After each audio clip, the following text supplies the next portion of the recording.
Race from yesterday means that all the stakes are ready to go here for the race for Toyota GR Cup North America, a 2.1 mile twisting street circuit around here and 30 drivers ready to prove their muscle. And the all-important question, can anyone catch Tyler Gonzalez?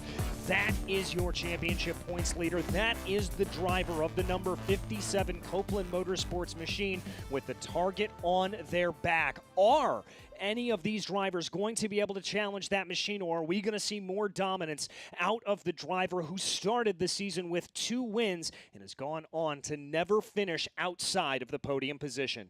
DJ Clark up here in the commentary booth alongside Joe Peak. And Joe, this is just about as perfect of a sight as you can imagine. 30 Toyota GR Cup cars lined up, ready to go as we get ready for the most famous words in motorsports down on pit lane. And DJ, you'll see that number 1 car right behind us with those words is Michael Unruh, a voice, a person that is joining us from Toyota. Go ahead for it, Michael. On behalf of Endovans all around the world, drivers, start your engines!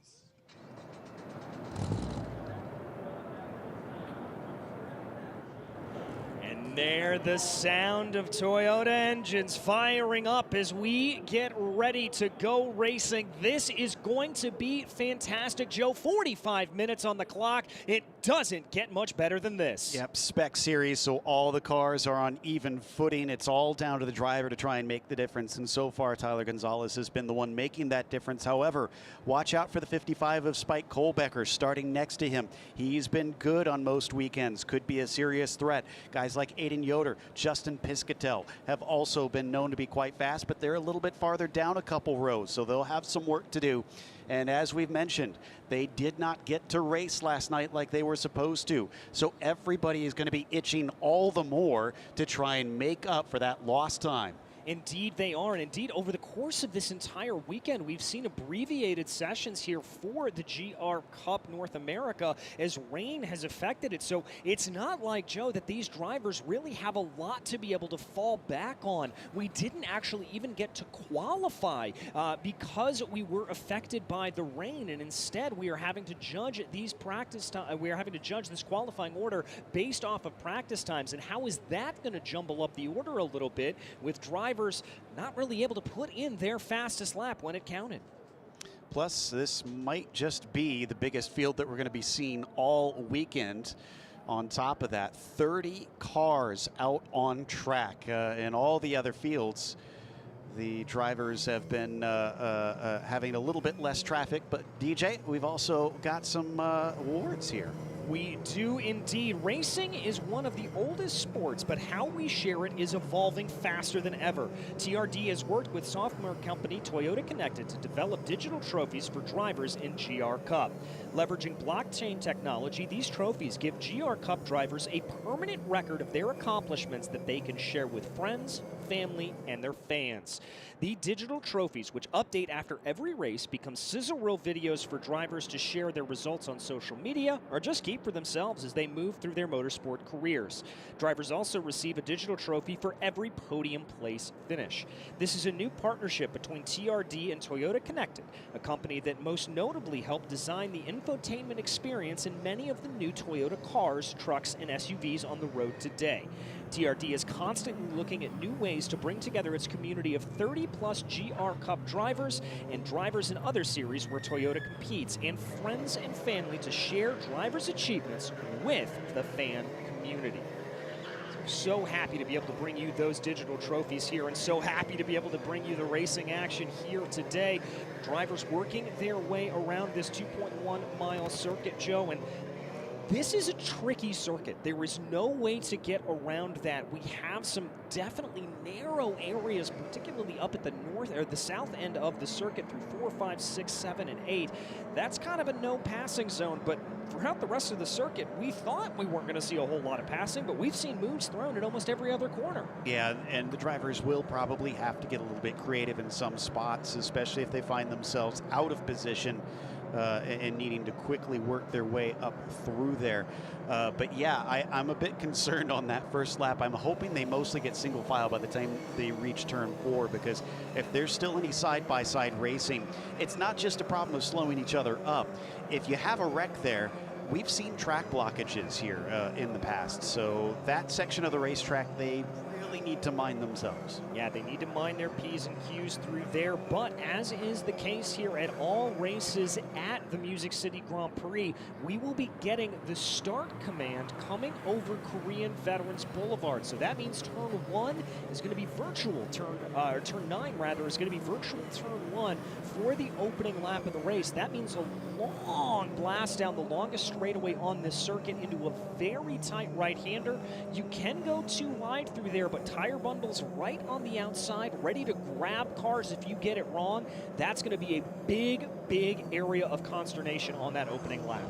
Yeah, and let's not forget that the speeds that they're going to be getting up to, it's going to make it a super long braking zone, both into turn 4 and turn 9. You'll notice that there's a long sweep on the way into it, so that puts a lot of different forces on the car that you wouldn't have in just a straightforward braking zone. So you could see drivers easily locking up tires and overshooting there just because the balance is off. Yeah, very, very much so. Now, there is ABS on the car, so that's going to help them on the brake lockup, but if you get too hard on the brakes, you can still lock it up and sort of override that ABS, as it were. So you've got to be a little bit careful about that. But as their drivers now work their way through that south end of the circuit, that very tricky area that we talked about, now head on to Korean Veterans Boulevard, getting themselves ready, getting the mental aspect of racing ready to go, calming those nerves, because that's so crucial here, especially with so many of these drivers being so young. You get in the car, you get excited to be able to take off, and you feel that adrenaline start to flow. But Joe, you've got to put that all out of your mind. You can't be driving on adrenaline. You have got to be driving calm. Yep, it's all about your mental management in these situations. And the thing that I had mentioned earlier this weekend is that these are a lot of drivers that are sort of up and coming. They're cutting their teeth and working their way up the ranks. So this is a good place to try and develop that skill. Like we said, with it being such close racing, you're forced to be in these tense situations where the pressure is high and the tension is high, and drivers will have to get comfortable with racing wheel to wheel with their competitors almost nonstop. Exactly, and this is not a situation where, take for example, where we were at VIR last time out, where if you put a tire off to the outside, you're able to get the car back up under it, maybe lose a half a tenth or something like that as you make a little bit of a mistake. You put a tire halfway off around here, you're going to find yourself making contact with a very, very sturdy concrete wall, and so that is not a recipe for success. But Joe, we've got great news. Lights are out on the Toyota GR Supra safety car. That means in short order, we're going racing. Yeah, I can't wait. I am so looking forward to this. Glad we at least got to get them on the track for a race here after last night got canceled, as this is one of my favorites to get to call. But you talked about not wanting to make mistakes because of those walls around here. I always describe it as all or nothing. It's black and white here. If you can make the corner, make the corner. But as soon as you realize that you're not going to make the corner, you got to bail and use that runoff, because if you try to steer through it, you're just going to find yourself with the day over. I couldn't have said it better myself, as drivers now, for the final time, under safety car conditions, work their way through the south end of the circuit, getting themselves ready. We will see the familiar lines of two starting to form themselves up on Korean Veterans Boulevard as the field, a long field of cars here, 30 strong, now makes their way onto the bridge. Tyler Gonzalez, Spike Kohlbecker, 1 and 2, coming over the crest of the bridge and looking towards the flag stand where Keith Kendall will be waving the flag here for Segra. We are absolutely so happy to welcome him there, as here they go, working their way into the VP acceleration zone, and we look to the flag stand. There goes the green. We are racing in Music City. It's a good getaway there for Tyler Gonzalez. Looks like that third place car going to try to make a little bit of a move on to Spike Kohlbecker, fanning out 2, 3, almost 4 wide, farther back down in the field. they're still quite 3 wide, but thankfully it's a pretty wide turn here down into 9, and it looks like we're going to get through it.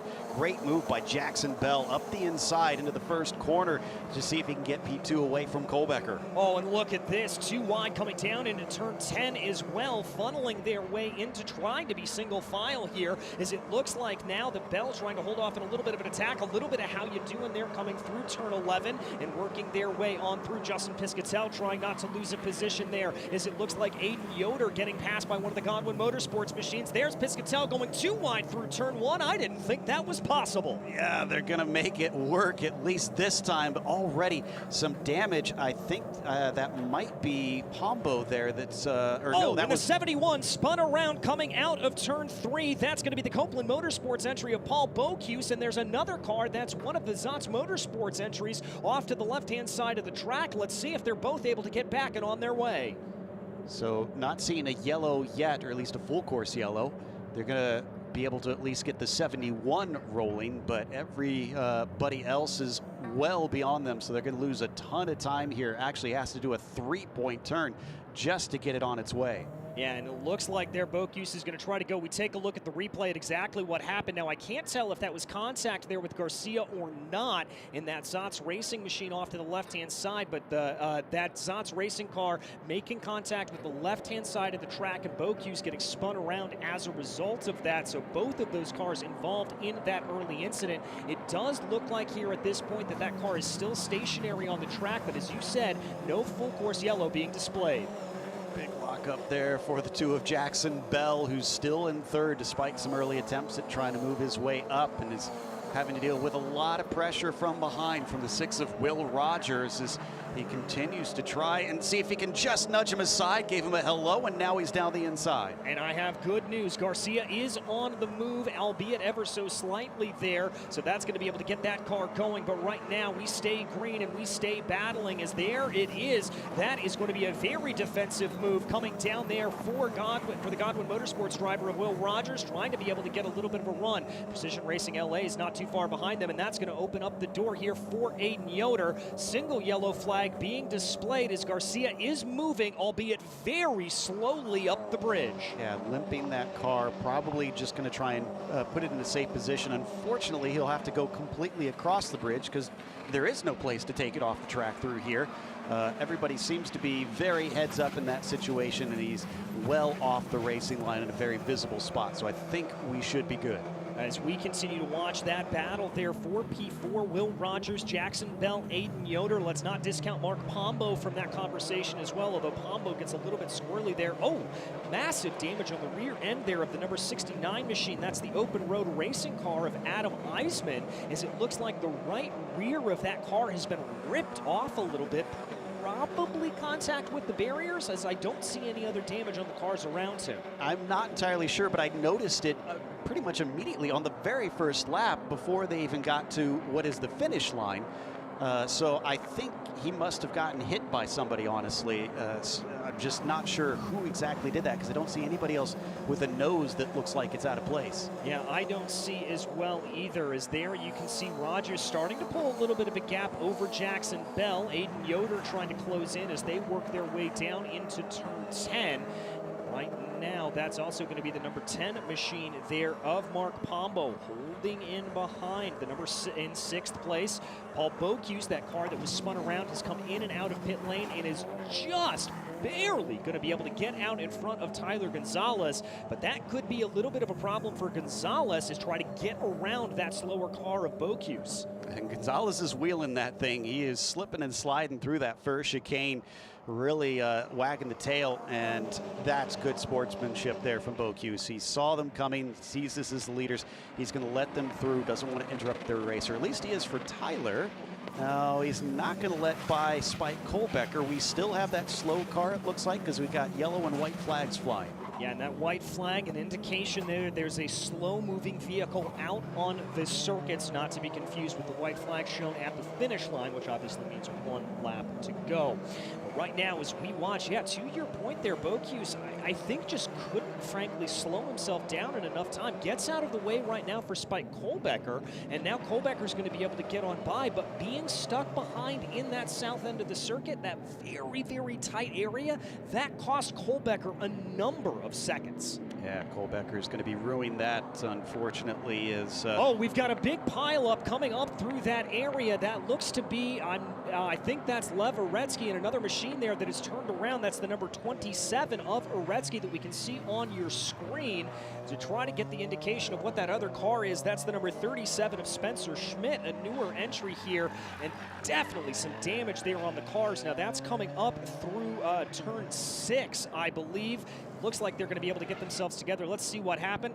Contact from behind, and it looks like just a little bit of overeager driving going down into one of the slowest corners on the circuit. Yeah, Lev was innocent in that one because he was definitely pushed around. So whichever car actually gave him that shove needs to feel a little bit sheepish. That slowed up a ton of cars. But hey, great work by everybody, because again, that could have been a track blockage so easily, and yet everybody was very careful to just kind of wait their turn. Yeah, very much so. It looks like that number 27 is now stopped on, I believe, the exit of turn 8. They were able to get their way on through, but we come back to working their way through that slower traffic with Paul Bocuse as we have a full course yellow being displayed. I can only assume that is a result of that car there of Lev Uretsky. That looks like that damage was somewhat terminal on the exit of turn 8. It's a bit of a shame. Didn't look like that hard of a hit, but maybe someone ran into the side of the car at some point. The last thing you want to happen is for someone to hit one of the corners of the car, and no, it's the 37 actually. That's Spencer Schmidt, excuse me. Saw a little bit of a zoomed down image of it, and I mistook the 3 for a 2, but Schmidt, that was the car that made contact with Lev Uretsky, that spun Uretsky around into turn 6, so that's going to be what brings out the yellow flag here at this point. And Joe, this is one of the sort of eccentricities when you run a street circuit like this. Those areas of the track, this may take a minute or two to get under control, because there's not an easy way to extricate that car off of the circuit. No, but thankfully that is a spot where they do have a lot of openings down there between turns 4 and 8, so I'm hopeful that they'll be able to just kind of wheel it aside relatively quickly, and then we'll be on our way. I don't know if we mentioned it, but the stewards are taking a look at the incident between the 30 and the 71. That was the very opening lap incident that we saw coming onto the bridge that left our stranded cars trying to get turned around. So we'll see what they think about it. There's no judgment on it yet, but certainly with one car making nose-to-tail contact, you'd think that'd be straightforward. But it is on the first lap, and it's always a lot harder to judge who's to blame when there's so many cars around in those first lap or two. Well, and if we look back at that restart, I mean, we were talking about 2-3 wide coming down through the north end of the circuit. Very, very difficult conditions to try to navigate your way through. So race control, as you said, taking a look at that is this is going to be good news, though, for the number 46. That's going to be Lucas Weisenberg, who had to start from pit lane. He's now going to be able to catch up on the back of the field. This is good news for him. He's going to be able to gain a few more positions, and he's already made up more than a few. He's up to 21st since the drop of the green flag. Yeah, Lucas is usually one that's fighting for either wins or podiums, so for him to be this far down was definitely not ideal. And this bunches things up. He's going to hopefully be able to make a few passes quickly at the start. It depends on how much he's willing to risk, because I mean, with a street circuit, you can try to take those risks, but it can go so wrong so quickly. I'm not sure what he's willing to throw away potentially here. It's already been a bad day. He's got to at least bring it home to the checkered flag. Regardless, like you said, he's already doing what he can. He's made up a few spots. He's just got a lot of work left to do. Yeah, got a lot of work left to do. We've got a few more incidents being noted here by the stewards, and it looks like there is the incident between the 27, the 37, the 99, and the 58. Now that is that incident between Lev Aretsky and Spencer Schmidt, but also the 99 and the 58. That's Drake Kemper as well as Amadeo Cuero. So I think that was kind of a stack up there. So there may have been a little bit more going on into that corner. It may not be completely on Schmidt. He may have actually found himself in a little bit of the domino effect there, getting pushed forward. But let's go ahead and reset the race here with about 10 minutes down. It continues to be championship points leader Tyler Gonzalez leading the way. Spike Kohlbecker trying to hold in behind him. He was about a second behind as Gonzalez started to put down the throttle a little bit more since the drop of the green flag. Behind them, the real battle that has been raging, though, has been for P3. It's between Will Rogers, Jackson Bell, and Aiden Yoder. As we take a look here at work being done down in pit lane on Lev Aretsky's car. I can tell you, I saw that car out on the circuit. There you see some of that Continental tire definitely shredded there at that point, courtesy of that damage. And there was some pretty heavy damage on the side skirt on the left-hand side as well. Yeah, so that, I mean, and they don't have pit stops typically in this series, so this is highly unusual. He's definitely losing laps here as they try to do that. Boy, that the 69 car still has that flapping rear bumper off to the side, and it hasn't come off. I'm sure it's not helping him in a straight line in a car that already doesn't have a lot of grunt to it. But, I mean, he's managing it. He just has to hope that it doesn't become worse, because they could show him a black and orange flag if it becomes dangerous. They certainly could. We haven't seen anything like that. We have seen a couple of things like that earlier in the season. But it looks like here at this point that the pace car has pulled off down into pit lane, so we're ready to get racing again. Now, important to remember here, folks, that this is all going to be on Tyler Gonzalez. He is able to accelerate much earlier on that straightaway, and indeed he is going to get on the loud pedal as soon as they exit out of turn 8, and we are back under green flag conditions as the race is on once again.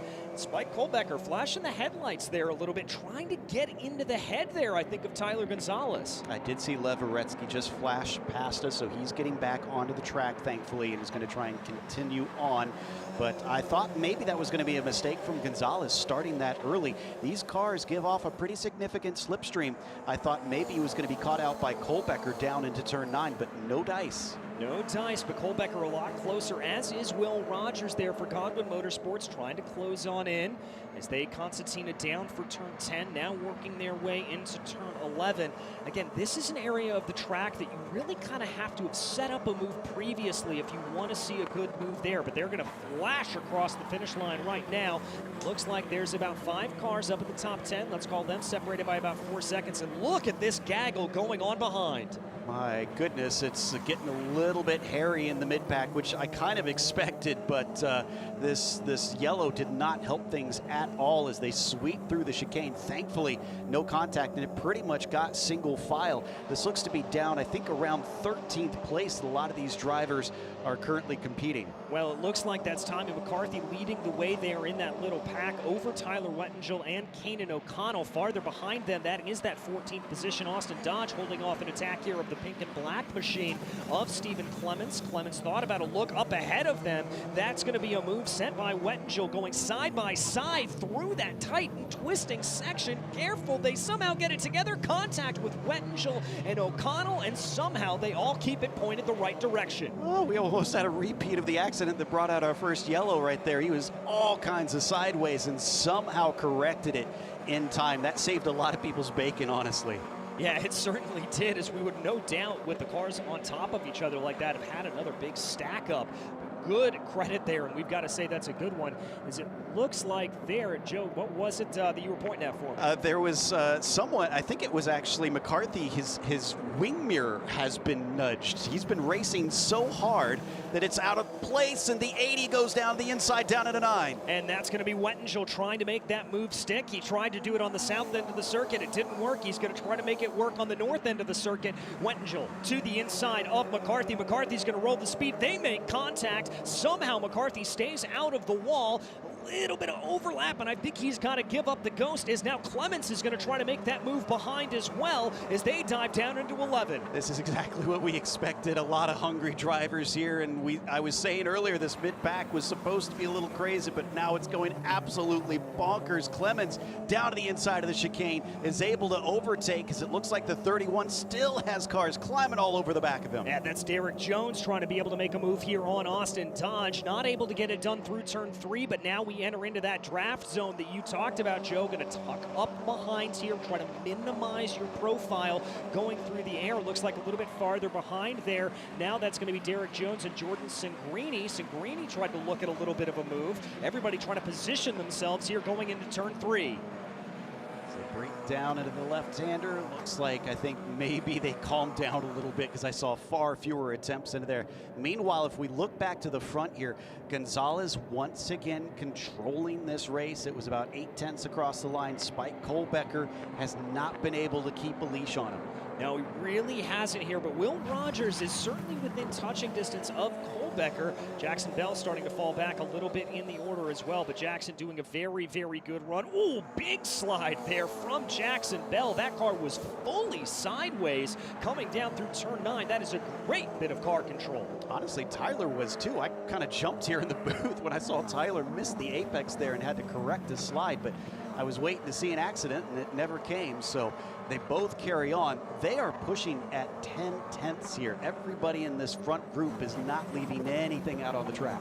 No, nobody is leaving anything left to play here at the moment. We look at the battle for 6th place right now. Pombo and Eisman as they try to fight here coming down into turn 1. Again, that is such a tight chicane, very narrow margins. And remember, that is that car of Adam Eisman. That's the one with the damage on it. Almost a little bit of a bump draft there from the number 24 of Brent Cruz trying to make a move on Justin Piscatell.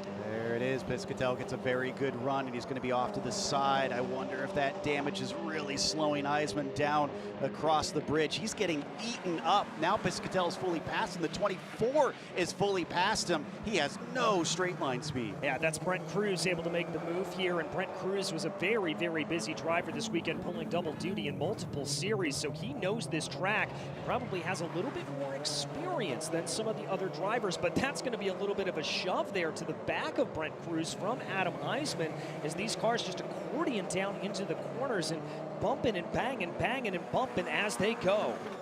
All right, so back to single file, and they pick up speed once again. Let's see if we get anything down into the braking of turn 9, and look at the defense there. As off to the side, Pombo is leaving nothing to chance and making sure he immediately covers off any desirable line. Meanwhile, a little look to the inside, maybe I think from Eisman. No, he's not nearly close enough to take one of those positions back. But I'll tell you what, who may be, that's Will Robusto behind him. Robusto, who was the super sub last time out in VIR, filling in for Isabella Robusto at the last minute, and really impressing everyone out as he ran. Currently running in 10th place position right now. Doing a great job. The battle up for P2, though, looks like it's gotten a little bit more spicy. Spike Kohlbecker and Will Rogers, that gap only 0.4 of a second as they crossed over the line. He's putting so much pressure on the back of him right now. So Kohlbecker's probably gone from hopes for a win to just at least staying in that P2 with Rogers just kind of hounding him, making sure he stays in the mirrors. They come up over the bridge. I think he's a little far back to try and do anything right here, but you and I talked about it earlier this weekend. A lot of times it can come down to just trying to slather on the pressure and hope that you can open something up by forcing an error from your rival. Yeah, exactly. If you're able to force that little bit of an error, that can be all you need to be able to get that advantage here at this point. It does look like Kohlbecker taking a little bit of a wider line going down through turn 8, probably trying to maximize that corner speed, keep that flowing as much as possible. It looked like it's worked a treat here. Will Rogers not really going to be close enough to have a move down into turn 9. Great work by the 55. Spike is making sure that the places where he needs to worry about it, he does the job and keeps Will from being able to attempt to pass. So They'll hold him at bay, at least for the time being. That looks a lot more comfortable compared to half a lap ago. Yeah, it certainly does, but I want to give some credit here to Spike Kohlbecker. That gap, we were saying it was starting to grow between himself and Tyler Gonzalez. It's shrunk a little bit. It's down to 1.3. But let's go back to that battle farther back down in the pack right now. Pombo still leading the way over Piscatell, over Cruz, but it looks like there that Eisman and Robusto are still duking it out a little bit back down for P9. But Piscatell was being pushed through the corner by Brent Cruz there. He was getting right on top of them. And wasn't it Brent that raced in the Trans Am cars? So maybe he's bringing a little bit of that over here. Maybe he is. Yeah, Brent Cruz doing double duty this weekend. Again, you get to build a little bit more knowledge about the circuit. Certainly can't hurt him whatsoever. But there they go. That damage still on the back of Adam Eisman's car. It hasn't fallen off, and it doesn't look like it's getting any worse. So let's hope here, for the sake of Adam Eisman, that that has stabilized. Mark Pombo at the front of this group looks like he's been able to grow a little bit of a gap over Justin Piscatell, and now Eisman looks like he is falling off the back of this here at this point. I think you were right about that, Joe. Just that extra little bit of drag coming through the corner, slowing him down. Yeah, it's hurting. He's now down to 10th, and he does have a gap to the next car's back, but he's got to survive for 22 minutes. Honestly, the last thing he wants right now is probably a caution, because that's going to bring everybody together. He just wants this race to end, I'm sure. Yeah, I'm sure he does at this point as well. As we take a look at Lucas Weisenberg, remember we talked about him a little bit earlier. Pit lane start here definitely benefited from that early caution.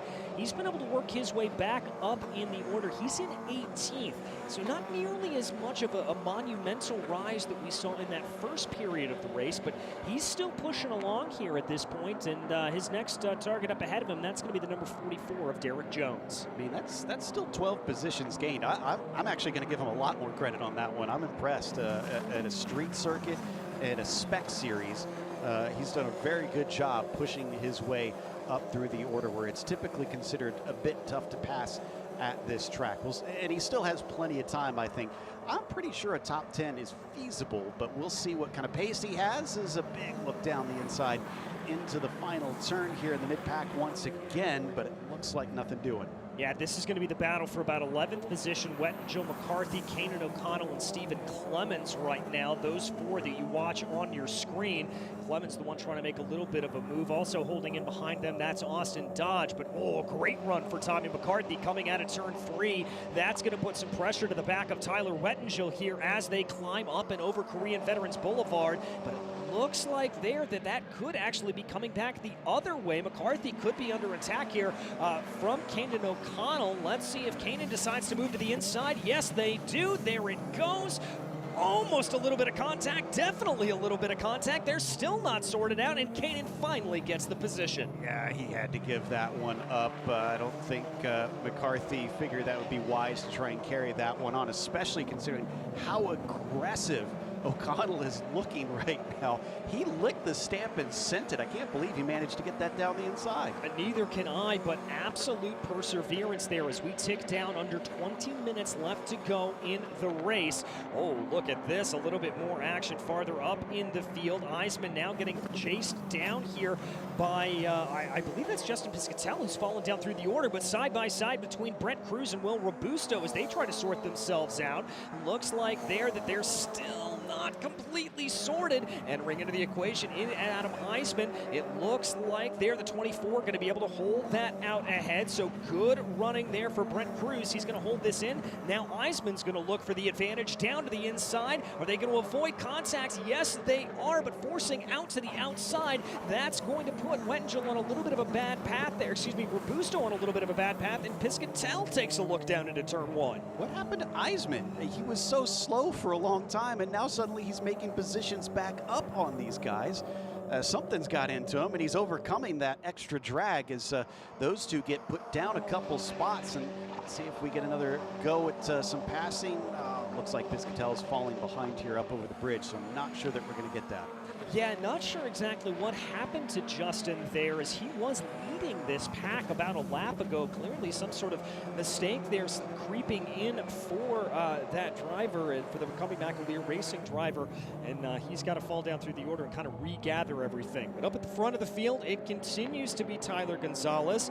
Incrementally growing the gap, I think, is the right way to phrase it here. It's up to about 1.9 seconds as they run, and that's all he needs to do here at this point. He needs to just slowly but surely build that gap over Spike Kohlbecker, who doesn't need to overdrive the car. He knows he's got the speed, and he's doing exactly what he needs to do. Well, I think he's got on his mind the exact same thing that we had talked about before we came live. We expected a few cautions in this race, and the last thing he wants to do is use up his stuff. If he overworks his tires and his gap goes away, what good is that gap anymore? All he has to do is keep Spike at arm's length. Exactly, and Spike, meanwhile, still has to be worrying a little bit about Will Rogers behind him. That gap not all that large, only about 1.1 seconds. So you've got to think for Kohlbecker, if there's a single little mistake there, that could spell disaster. We check back in on Adam Eisman right now, Will Robusto and Justin Piscatell, as it looks like Brent Cruz has been able to streak away up into 7th, grow that gap up a little bit. Let's call that 1.6 seconds. So Cruz starting to do that. Ooh, Stephen Clements there, and Austin Dodge looking a little bit feisty as they come down into turn 1. Yeah, Clements is going to be able to hold him off. Nice cover is behind them. That was a big slide there from Segrini in the 18, who has been trying to chase them down as well. We come back onto the bridge once again, and a little bit of a look to the inside from McCarthy on Wettengel as he tries to size him up. He gets back into the slipstream. Let's see if he goes for the move here down into 4. No, he's not going to try it. Oh, he had a chance, though, because Tyler Wettengel was all over the place there. And now Kanan O'Connell's back into this conversation as well. And remember, Kanan, one that is very aggressive down into that turn 4 braking zone. We saw that absolute send about 5 minutes ago. So we know that Kanan has the speed, but now Stephen Clements is bringing into the back of this group. He's dropping Austin Dodge a little bit, and so it's now a 4-car scrap, it has to be said. I don't know who makes the paint on these cars, but they need to use these races as an advertisement, because they haven't managed to rub it off of each other despite being all over it. And here we go again. Big move down to the right-hand side by the 22. All right, here they go. Wettengel and McCarthy, who's going to outbrake each other. Oh, a little bit of contact down there, definitely trading a little bit of paint, and it looks like McCarthy's going to be able to pull the advantage over Wettengel, hold on to 11th place position. Behind them, Austin Dodge had a very good run through the braking zone. We thought he was out of this fight. He's not. Barely avoids the tire barrier, though, and that's going to allow that's going to allow there for Jordan Segrini to be able to get a position potentially.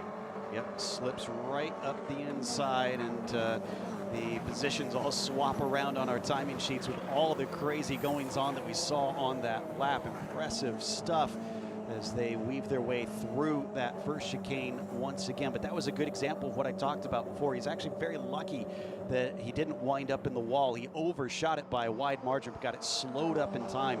It still cost him quite a bit of track position. Yeah, it still cost him a lot there, but he was able to at least keep it off the wall. And Joe, as we said, that's what you've got to do out of street race such as this. Well, folks, 15 minutes left to go here in this race. 2/3 down, 1/3 to go, and a spin there for the number 10 machine. Oh, no! And that's going to be a little bit of a track blockage. That is the PJM VGRT entry of Mark Pombo, and it looks like Robusto and Eisman have been collected in it. I'm hoping everybody's his heads up here. Oh my goodness, Eisman's got so much damage, not only on the rear but on the front. It is just buckled up, and we saw that at VIR where a car was able to carry on, but was very tough to handle in a straight line.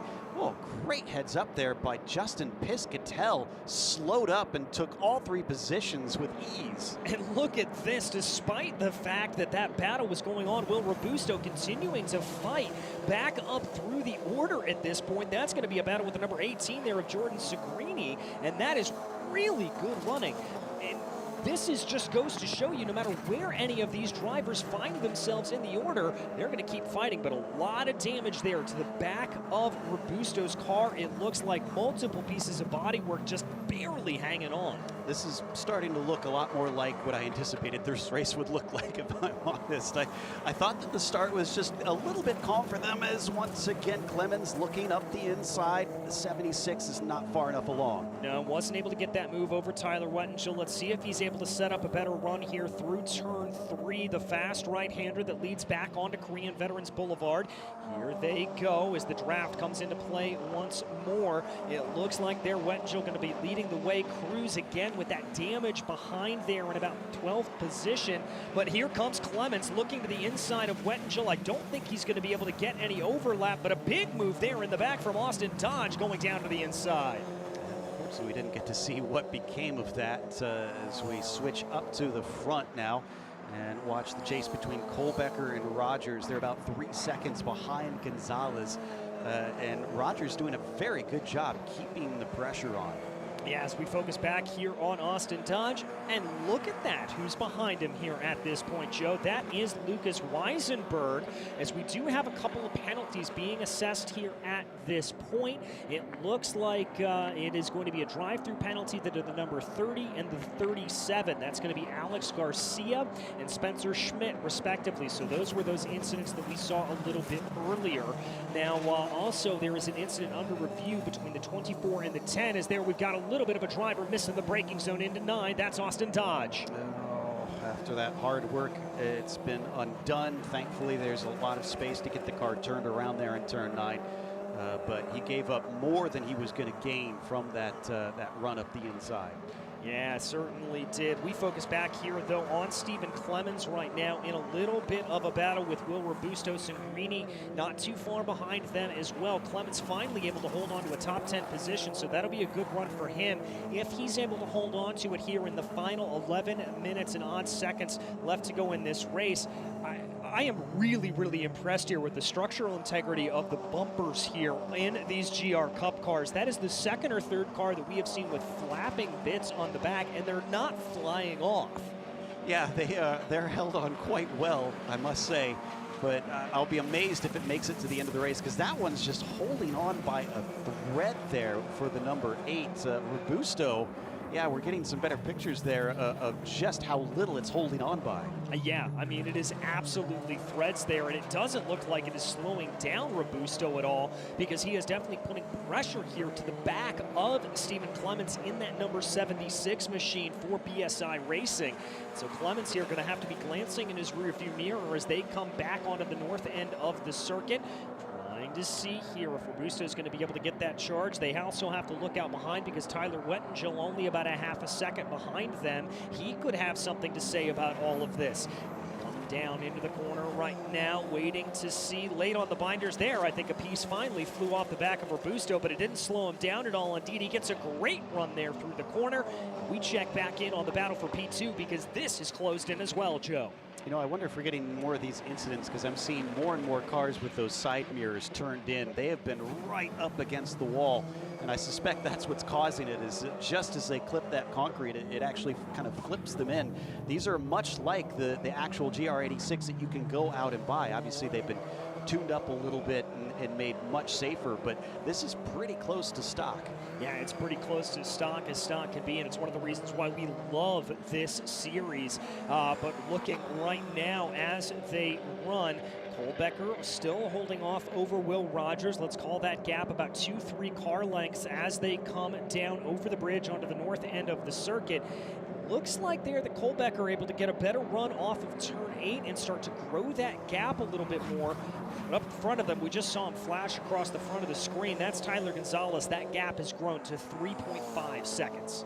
Yeah, so far Tyler's been running very, very well in this race. We haven't seen much of any mistakes. Obviously, I spotted a couple little slip-ups into some of the corners, but for the most part, he's been dealing with it extremely well. And like I said, not using up too much of his stuff.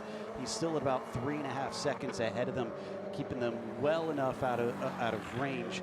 And it's mostly been a battle for best of the rest here between Spike and Will. Yeah, I mean, this kind of had shades of our first race in Sonoma, but right now, I'll tell you what, Will Robusto looking to be able to try to gain in on a top 10 performance, as that's going to be Stephen Clements defending down to the inside of turn 9. Holds the line for Clements, looking for a little bit of a crossover maneuver is going to be Robusto. Does he have the speed to make it work? Not quite enough, and through that little left-handed kick, Clements shuts the door, but here comes Robusto again, down to the inside of 10, forces Clements just a little bit wide.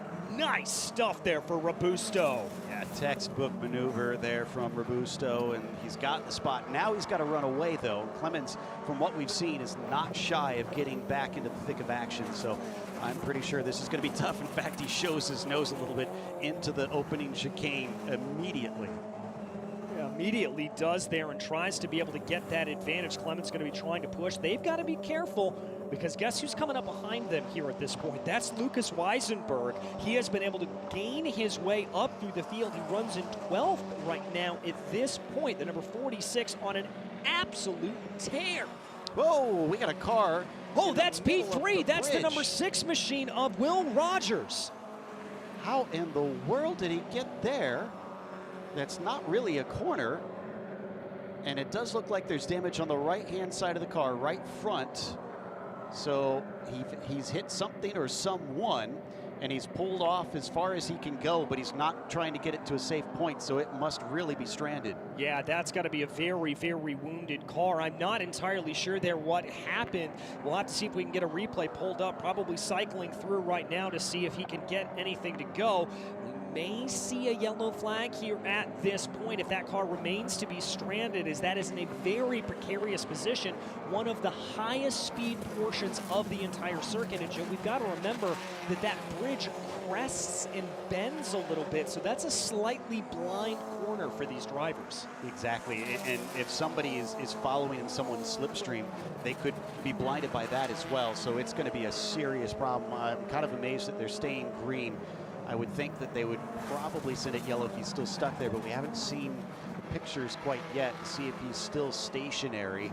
I hope he can get it going, because I'd hate to see this end under yellow after it was going so well. By the way, Aiden Yoder is the one that's going to pick it up on the podium, as yes, indeed, we do have a full course yellow. We do indeed have a full course yellow being displayed, and unfortunately there for him, for Will Rogers, that is going to be Aiden Yoder's game. Yoder sporting a new livery here of one of our new sponsors, so that'll be a great way to usher in a new livery if Yoder is able to hold on to this third place position. But with safety crews headed out on track, the question now becomes, with 6 minutes and 10 seconds left to go, how much time will we have before we go back to green flag racing? Will we be able to see maybe just a couple of laps here before the checkered flag will fly? Yeah, I'm not really certain. I don't see safety crews out to him yet, so they're taking a bit of their time to get there. Unfortunately, might not just have a truck that is as readily available, and now they're finally up to the car.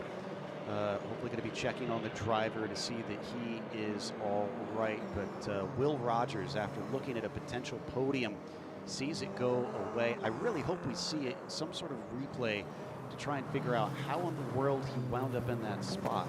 Yeah, I'm not entirely sure, but I'll tell you what, another storyline that we've been following here at this point that is going to be a little bit dispelled, that's unfortunately going to be Lucas Weisenberg. It's going to be stopped here in P11 if we are going to stay under yellow through the rest of this race. Weisenberg, remember, starting from pit lane, what a great story that would have been if he was able to come in and claim a top 10 out of this, Joe. I mean, I'm a bit mad at Lucas because he's one shy of the prediction I made. So maybe I should be mad at Will because he's the one that brought out the caution. But I was so close to getting that one right. Look at the damage that is still on Robusto's car with that thing hanging off. At this point, I almost think he would want it to be off because you might as well take the extra weight off the car. Well, and not to mention the fact that those flapping bits there on the edge of the car, as we've talked about a couple of times, certainly have a drag as a component of them out on the circuit there, and so that'll slow him down when we are racing up to speed. By the way, fastest lap of the race is currently held by Tyler Gonzalez up at the front of the field with a 1:43.082. That is the fastest lap that we see here at this point. So he's going to hold on to that, as it does look like that Toyota GR Super Safety car has been able to catch the rest of the field. Tyler Gonzalez, Spike Kohlbecker, and Aiden Yoder all going to be falling into line 1, 2, 3. And Jackson Bell, we've got to give credit here to Jackson. He's had a quiet race in P4. He hasn't really been involved in that conversation that we were talking about between Will Rogers and Spike Kohlbecker, but a very, very solid drive here for that number 2 machine. By the way, I don't know if we reported it, but drive-through penalty for car 24 as well. That is Brent Cruz, and he was looking at an excellent run here. He was all the way up to 5th, and with this yellow, I don't know if they're going to just give him a time penalty or something. Either way, it's going to hurt extra hard. Yeah, it certainly is, and that is a result of that incident that we saw coming through, I believe, turn 8. That contact with Mark Pombo is what that is as a result of. So race control keeping themselves busy here today, it has to be said, but nevertheless, we are seeing displayed out on the circuit, in addition to the double waved yellows, the white flag is being displayed, Joe, so that means we will finish under safety car conditions. It's a bit disappointing, but I think even disregarding that, we got some great racing. We had to wait all the way until the very last race of the weekend to get these GR86s out on the track to race. And when we did, we got an amazing show.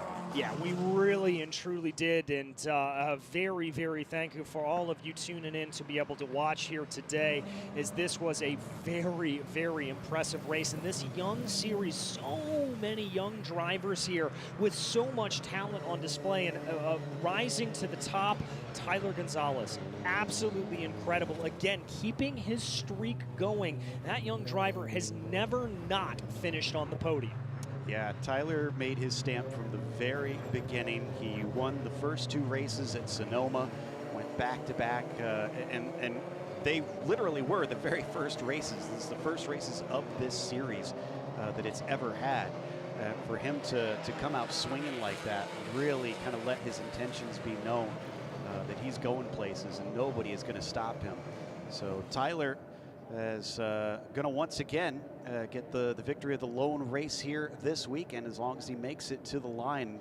And he's got to be pretty proud of himself for what looked like a pretty clean race out there. A pretty clean race, a very solid race, and a very, very considered race. It was good heads up all the way around for Gonzalez. He drove a fantastic job. And what this is going to do here at this point is just extend his lead in the championship right now. I mean, as we talked about it, he had about a 30-point lead over Spike Kohlbecker. He's just going to extend that gap a little bit more. But let's also give some credit here to Spike.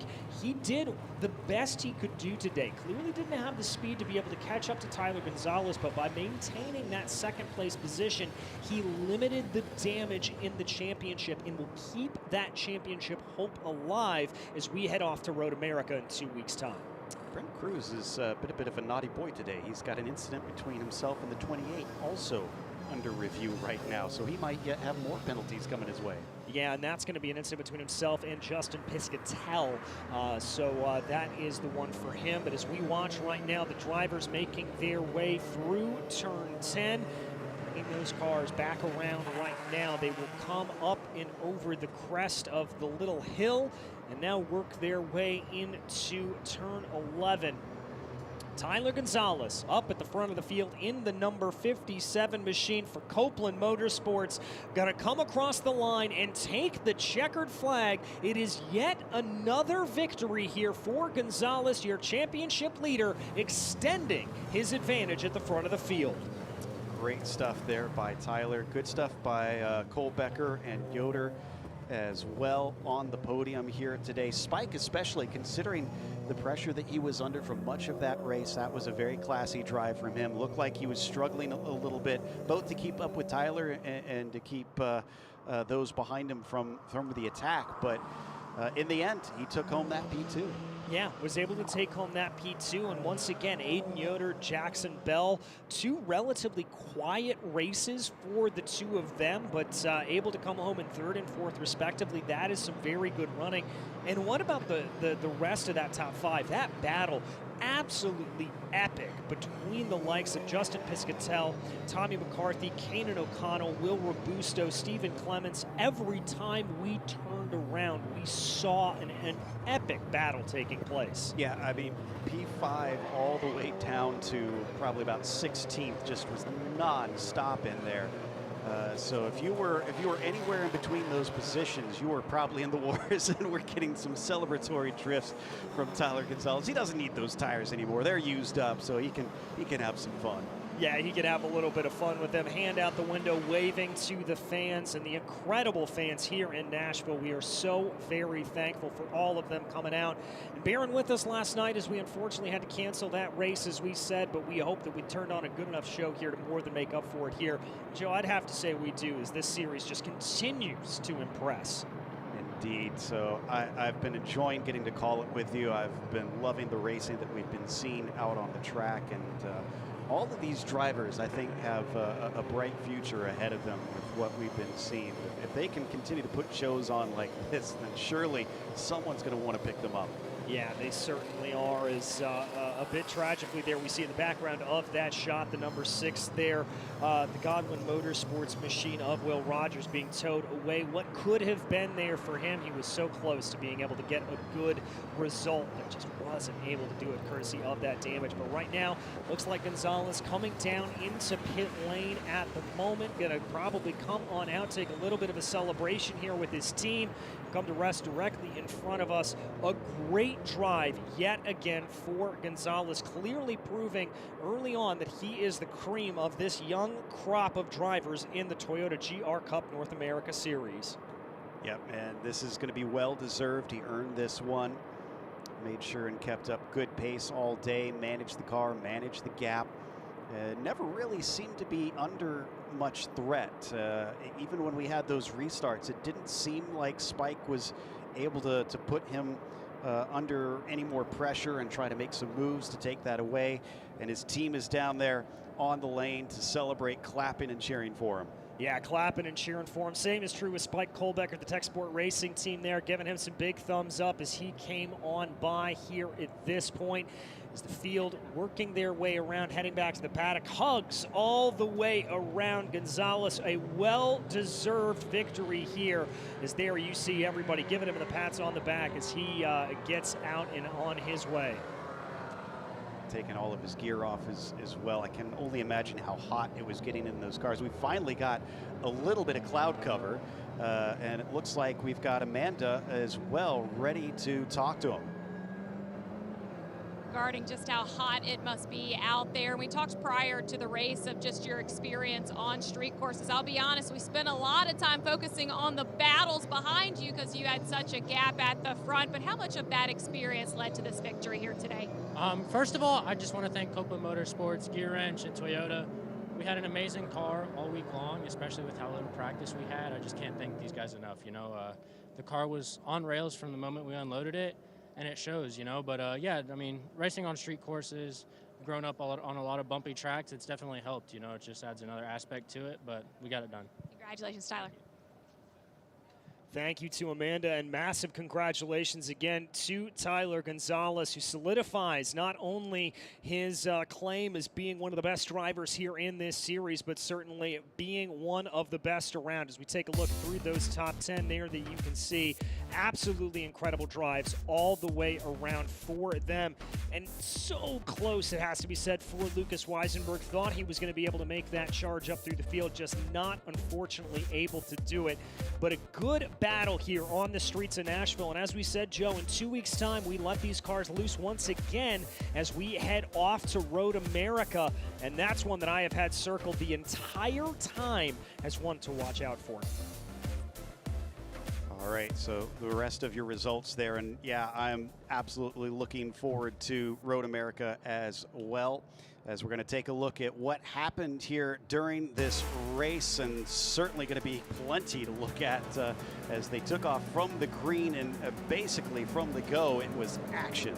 Yeah, from the go, it was action coming down 3-4 wide, down into turn number 9. Jackson Bell with a good go there. Everybody trying to be able to get themselves sorted out. Bell not taking no for an answer. A little bit of bumping and banging as they got themselves sorted out. But then everybody kept themselves alive here. More contact that we saw as there went around Paul Bocuse and Alex Garcia. The first incident of the day.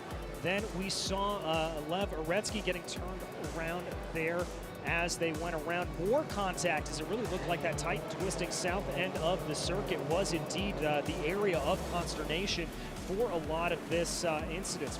More of it going on there. Kanan O'Connell and Brent Cruz getting into one another there.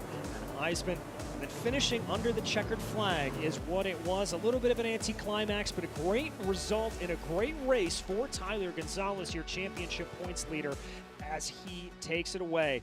Well, folks, that's going to wrap up our coverage here for today. This has been DJ Clark and Joe Peak up here in the commentary booth. It's been an absolute pleasure to bring you the racing action, and we'll see you in Road America.